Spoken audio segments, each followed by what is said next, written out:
Hi, in this one we'll be looking at how to add a health bar to our character that slowly goes down when we get hit by the enemy. This is a bit longer one, so I'll try to go a bit faster with certain things. To speed things up, you will be downloading a file and starting with some basic stuff done. So to show you how this works at the end, when I press P here, there's my car that moves, and the little green bar at the top left corner is my health bar. And if I move into the cube, okay, it's a little jinxed sometimes, but you'll notice that every time I hit it, I jump back and my health goes down. And if I keep on jumping into it, it will eventually lose the game. All right, so I am going to open the file so it looks exactly the same as that you have so far. I believe. Oh no, no I don't. So hold on, that's better. So we have a car that has some basic motions. Okay, that's basically moving forward with our mouse, keyboard and moving with our keyboard. We have a circle, which is just basically our road. We have a lose scene that already has a camera in it and everything else like that. So let's get going with our health bar. So the health bar has to be added in a new scene because it's going to be a heads-up display.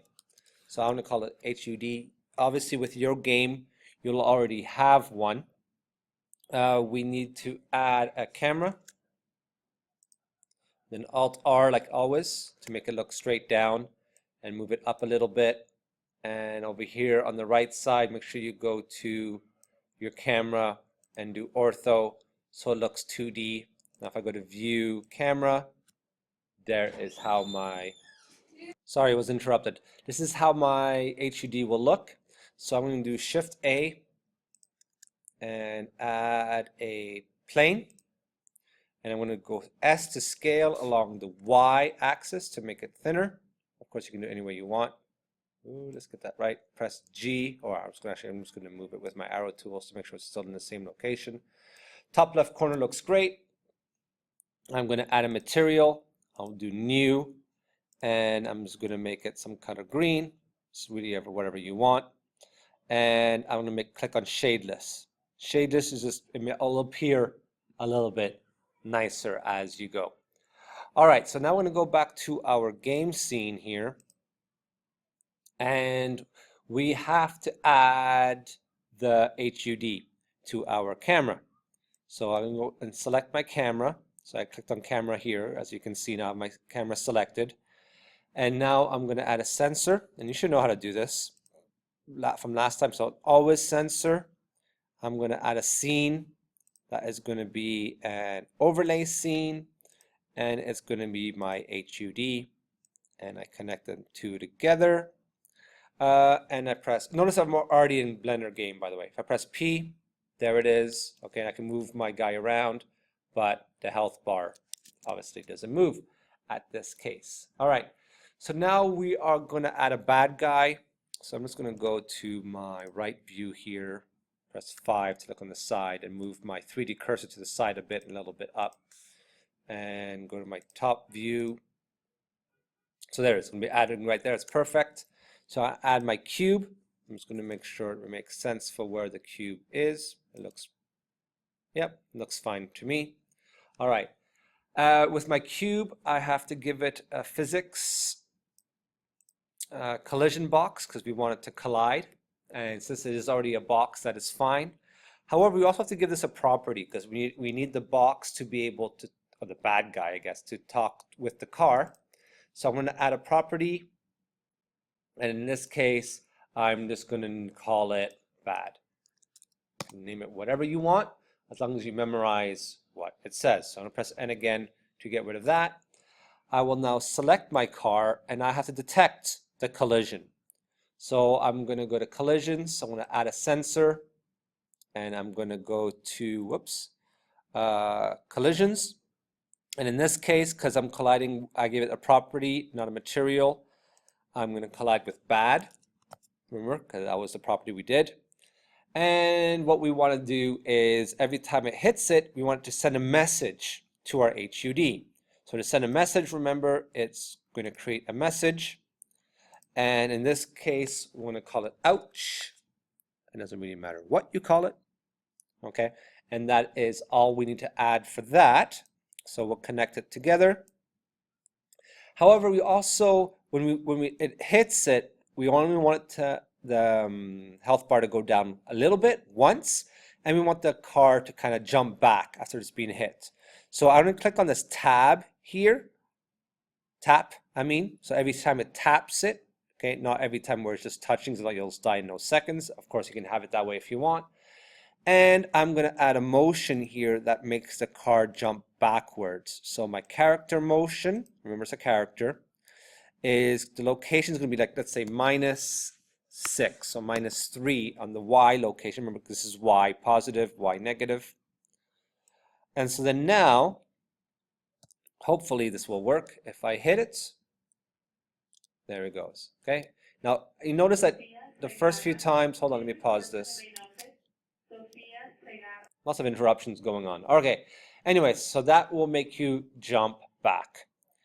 Again, totally optional, but it's a good idea so your car doesn't go too crazy. Okay, so going back now to my overhead display, I now need to add some animations and all the rest for my HUD.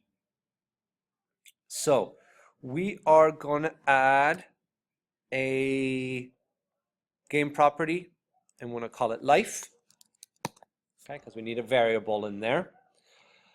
We're going to move to the object data. This is one right here, and this one's one you haven't really used before, but it's really, really fancy. It's really useful, as you'll see in a second. So we need the shape key, okay? We want to add a default shape key, okay? And right now it's my basics. It just looks like this. So I'm going to change this over here to my dope sheet, okay? So my frame 1 basically is just going to be my basic, default, basic. I'm going to add a second one. Come on, there we go. And now, in my second one, I'm going to go back to my main window, press Tab to get edit mode, B select just the other two, press G, X, and make it as small as I can. Okay, and that's how it's going to look for the second. Go back out of edit mode, but you notice that it went back to 100, and that's fine. Notice this value here. This is going to be very important. The value for my second key shape is at 0. If I bring it higher, look what happens to my health bar. Okay, and then at 100, it's shrunk all the way to the bottom.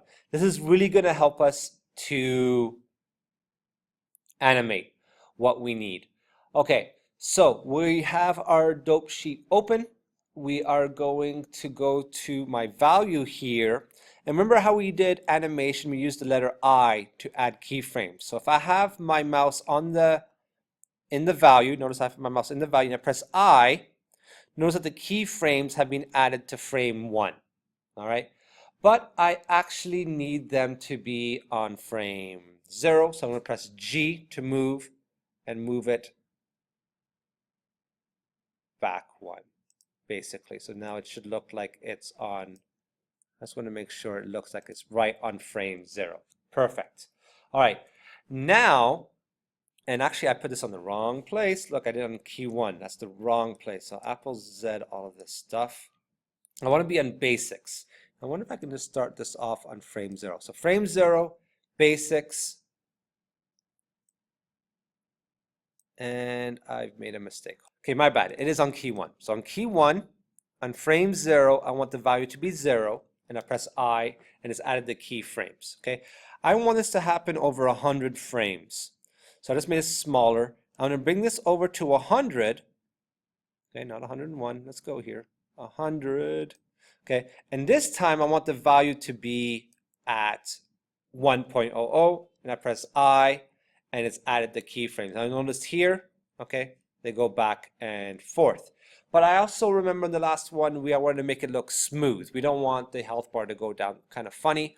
So I'm going to select, right click, the left keyframes, go to key, and then linear.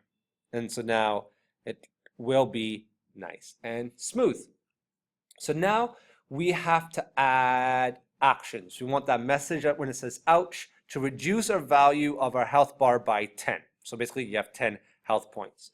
So I'm going to change this back to my action editor. Where are you? Logic editor. All right, so here's my logic editor, and I can press N to get rid of that. Okay, now remember, we need to be able to receive a message, the ouch message. So to do that, we're going to add a message sensor. So sensor, and the subject is going to be ouch, right, to match what we did before. And every time we do that, we want to add, remember, every time the value goes up, this goes down. So I want to add to my value. So what I'm going to do is add a property. Mode is going to be add, and I'm going to add to my life. Okay, and I'm going to add a value of 10. And so then now, every time the message ouch is received, I am going to get a 10. And now I am also going to add another actuator. And this time is going to be an action actuator. And we want the action of the animation, okay, that we did before. And luckily for us, it should be called key action. Okay, now it's going to be a little trickier in your game because you'll have different actions that we saved before in the animation one. But because you name them all, your default one should be called key action. Okay, and we start at 0, okay, and we end, I believe, at 100. Okay, and everything else, I believe, and we want a property. Okay, we want the property of life. Okay, so to match this, the property of life to show up. So now I press that, and now if I go back to my game, and I press P, and I collide, there it is. The health is going down. Perfect. All right, so if I go back to my HUD, just to make sure we understand this, is that when the message ouch is received, we're adding 10 to our life property. Okay, remember that has to do with our game property here that we added. Okay, and we want the action to happen for this property. All right, but now obviously when we get down to, if I go back to my game and I press P, every time I'm dying here, okay, if I get down to 0, nothing is going to happen. So I need to tell it that we've lost. All right, so going back to my HUD, what I need to add is the following, and you guys probably already know how to do this without even my help. But let's add a property sensor that is going to be greater than. It can be equal then, but greater than is safer. For my life, when my life is valued above 95, remember it's related to this, right, down here. When it's greater to 5, I want to set my scenes. I want to end. Come on, where are we here? Set scene, remove scene. Nah. Remove the game scene, right? Because we don't want the game to show up anymore. And we want to set the lose scene, which was by default already made for you. All right. And so then now if I add this all together, I go back to my game, press P, click, click, hit, come on, hit, hit, hit. Yeah, sorry it's buggy, but that's the way Blender is. And there's game over. Sorry about all the interruptions, but hopefully you can figure this out.